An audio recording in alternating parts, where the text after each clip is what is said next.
Saudara-saudari sekalian yang terkasih dan dikasihi oleh Tuhan. Setelah para muridnya pulang dari kerja, Yesus mengajak mereka untuk beristirahat di tempat yang sunyi.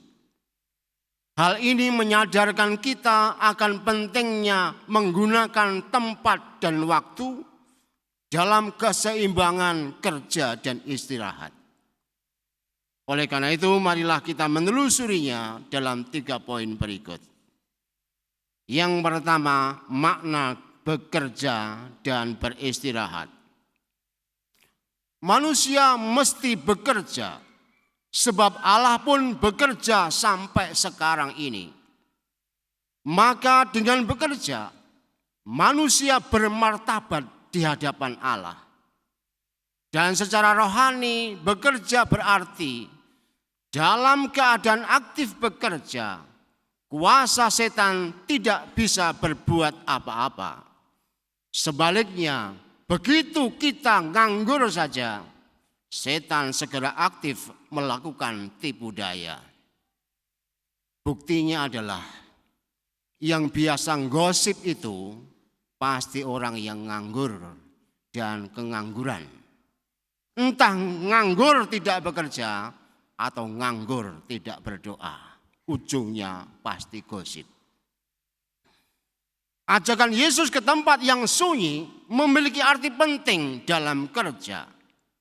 Orang tidak boleh jatuh ke dalam godaan menjadikan kerja sebagai berhala.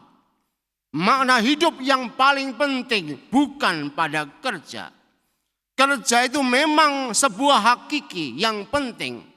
Namun orang tidak boleh lupa pada tujuan akhir hidup ini, yaitu Allah sendiri. Dialah sumber kehidupan manusia yang mesti kita cari. Maka kalau kita tidak berdoa lagi, malas berekaristi dengan alasan aku sibuk bekerja, hati-hatilah, kita akan segera kehilangan hidup sejati. Sebab Yesus sudah berkata, apa gunanya seseorang memperoleh seluruh dunia, tetapi ia kehilangan nyawanya sendiri. Di tengah dunia saat ini yang serba sibuk, kita mesti berani berhenti sejenak untuk mendengarkan suara Tuhan. Hentikanlah waktumu dan dengarkanlah suara Tuhanmu. Anda akan bermartabat karena bekerja, tetapi berbalik menjadi celaka ketika kehilangan Tuhan karena sibukmu. Itulah permenungan pertama yang mesti kita lihat. Yang kedua, gangguan dalam kerja dan istirahat. Yesus telah mengajar kita untuk hidup seimbang dalam kerja dan istirahat. Namun di tengah kerja dan istirahat, seringkali ada kejutan yang tidak terduga. Saat istirahat, Yesus dan para muridnya mendapati orang banyak, bahkan di dalam kitab suci dituliskan, semua kota itu seluruhnya tumpah ruah mencari mereka. Yesus dihadapkan pada 2 pilihan, terus beristirahat atau menolong mereka. Disinilah kemudian kita menemukan kata kunci untuk mengatasi sebagai solusinya, yaitu belas kasihan. Yesus tergerak oleh belas kasihan dan kemudian kembali mengajar mereka serta menyembuhkan penyakit dan kelemahan. Tindakan Yesus ini memberikan inspirasi penting untuk kita. Dalam kerja dan istirahat, kita tidak boleh kehilangan belas kasihan. Hati mesti selalu terjaga oleh cinta. Tak jarang terjadi karena fokus pada kerja atau fokus pada istirahat, kita tidak mau terganggu atau diganggu. Sehingga kita bisa berpura-pura tidak tahu atau emosi karena terganggu. Bahkan terhadap orang lain yang paling membutuhkan sekalipun, kita tidak mau membatalkan kerja dan juga membatalkan istirahat kita. Disinilah belas kasih harus mengalahkan segalanya. Kasih tidak boleh ditunda, baik dalam kerja maupun dalam istirahat. Sebab kasih adalah sesuatu yang paling pertama dan utama dalam hidup manusia. Dalam kasih dan belas kasihan, pekerjaan akan memiliki makna dan istirahat akan menjadikan hidup damai sejahtera. Yang ketiga, menajamkan kualitas kerja dan istirahat.